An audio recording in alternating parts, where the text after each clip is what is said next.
Antigo Ministro dos Negócios Estrangeiros, ex-Presidente da Assembleia da República, Augusto Santos Silva é nosso convidado neste Direto ao Assunto com a crise política em Moçambique em pano de fundo. Bem-vindo e obrigado por ter aceitado o nosso convite. A coincidir com o regresso de Venâncio Mondlane a Maputo esta manhã, o Chega, a Iniciativa Liberal, mas também a sua camarada de partido, Ana Gomes, vieram apelar a uma posição de força do Estado português de condenação da repressão das manifestações e da adulteração dos resultados. Deviam fazê-lo, Presidente da República e Primeiro-Ministro? Boa tarde e obrigado pelo convite.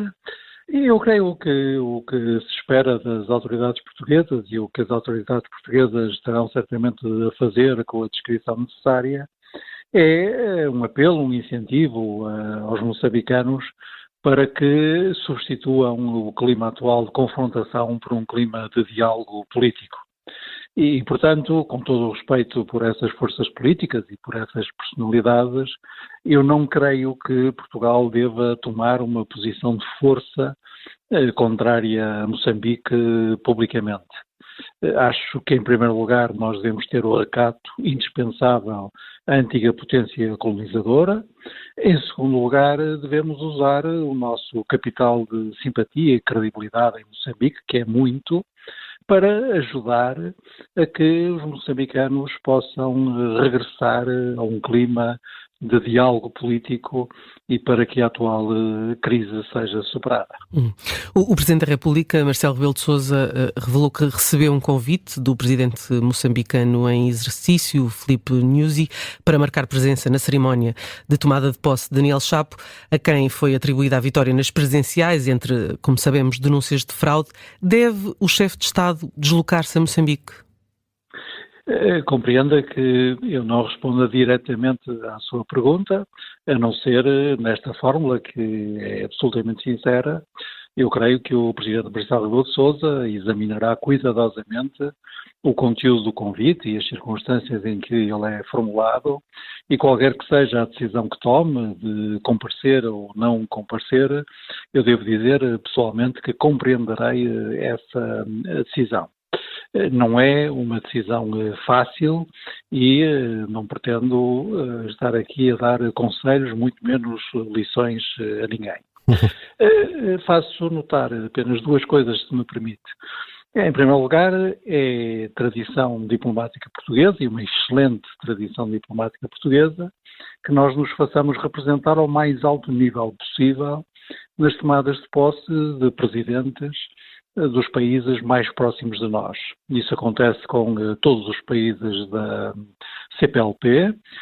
Só de memória, recordo que o Presidente Marcelo Rebelo de Sousa, justamente, esteve na posse de Lula da Silva, como antes tinha estado na posse de Jair Bolsonaro, que esteve na posse de João Lourenço e na Filipe Nyusi, se me recordo, ou talvez já presidente do governo anterior, e nós estendemos essa tradição até outros países que não são de língua portuguesa, mas que são nossos aliados e amigos próximos. Lembro-me do Chile, da Argentina, a Colômbia e por aí fora. E essa é uma boa tradição que nós devemos respeitar.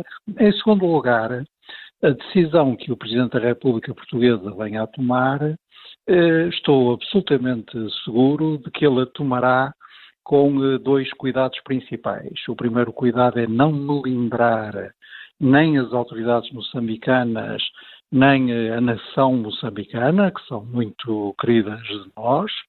E o segundo cuidado é que a decisão que tome, seja de ir, seja de não ir, possa inserir-se num conjunto de diligências que certamente estão a ser tomadas para incentivar os moçambicanos a enveredar por uma linha de debate político e de diálogo político, porque é disso que Moçambique precisa. O Soutor falava em melindre.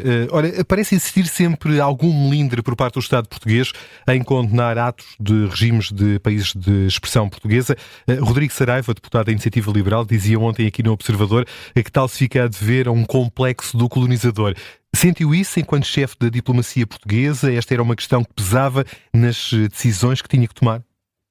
Não é nada complexo de colonizador. É fazer a política externa com a inteligência, a prudência e também a sensatez com que a política externa deve fazer-se. Eu não, já o escrevi isso mais do que uma vez, não me repugna em nada que o país se exprima a diferentes vozes.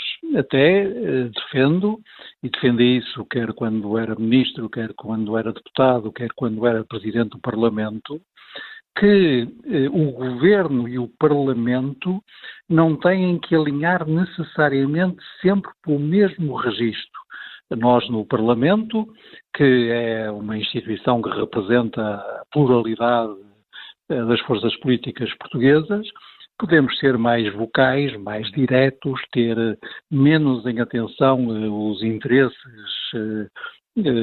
mais, digamos, permanentes e, portanto, não me causa nenhuma espécie de engulho que um partido como a Iniciativa Liberal, uma personalidade como a doutora Ana Gomes, se exprimam criticamente em relação a muitos aspectos da situação atual moçambicana e da atuação das autoridades moçambicanas que merecem crítica. Coisa diferente é o Governo, coisa diferente é o Presidente da República, que fala em nome de todos nós, e coisa diferente é o Primeiro-Ministro ou o Ministro dos Estrangeiros, que nas suas tomadas de posição devem ter em conta não apenas a justiça das coisas, que é muito importante e nunca se deve esquecer, mas também os interesses nacionais, em particular a presença ou não de comunidades portuguesas no país em causa, os laços tradicionais, a natureza dos laços, a intensidade dos laços que tenhamos com esses países e preservar a nossa possibilidade, a nossa ação de mediador quando alguma mediação é útil entre forças que se estejam a digladiar nesses países. Para dar um exemplo que me parece evidente, que é o exemplo da Venezuela, que eu conheci bem, lidei com ele praticamente durante quase 7 anos, eu sempre dizia, incluindo no Parlamento, que quando tinha que decidir alguma tomada de posição no que diz respeito à nossa relação com a Venezuela, a primeira pergunta que eu me fazia, a segunda e a terceira, era sempre a mesma. E essa tomada de decisão que eu estou a preparar vai ajudar ou não as centenas de milhares de portugueses e luso-venezuelanos que vivem na Venezuela. E, portanto, é esse tipo de considerações que quem está à frente da diplomacia e da política externa tem que fazer. Nem sempre são as mais populares, infelizmente, muitas vezes são tomadas a contragosto, isto é, elas próprias desafiam o nosso sentido de justiça, mas não estamos apenas a fazer comentário ou crítica, estamos também a tomar decisões. E é por isso que eu acho que esta linha de prudência que caracteriza a política externa portuguesa e a ação dos diplomatas portugueses parece-me sempre um bom ponto de partida e em nada a confundo com a qualquer tibieza, timidez ou cumplicidade. Tem sido também questionado o papel da CPLP. Não devia a comunidade de países de língua portuguesa, numa situação como esta, afirmar-se como um interlocutor privilegiado? Sim. Infelizmente a CPLP está ainda longe da sua potencialidade como organização multilateral, como organização intergovernamental que decide por consenso, pode, na minha modesta opinião, ter uma influência maior e uma presença mais ativa do que aquela que habitualmente tem. Mas, para ser inteiramente justo, também faço notar que a missão de observação eleitoral da CPLP nas últimas eleições em Moçambique, assim como a missão de observação eleitoral da União Europeia, foram muito claras na identificação de várias reservas que quer a campanha eleitoral, quer as condições da votação, lhes mereceram. Isso Não é todos os dias que acontece. Dr. Augusto Santos Silva, muito obrigado pela sua presença neste Direto ao Assunto, pelas explicações que nos deu com base na sua experiência grande de diplomata e também sobre a interpretação que faz sobre o exercício do cargo de Presidente da República. E não, Dr. Augusto Santos Silva, não se assuste, não lhe vou fazer qualquer pergunta relacionada com a sua eventual candidatura ou não ao Belém. Mais uma vez, muito obrigado pela sua presença neste Direto ao Assunto. Obrigado pelo convite e por não nos pôr a repetir sempre a mesma coisa no que diz respeito a presidenciais. Obrigado. Um abraço, Dr. Augusto Santos Silva.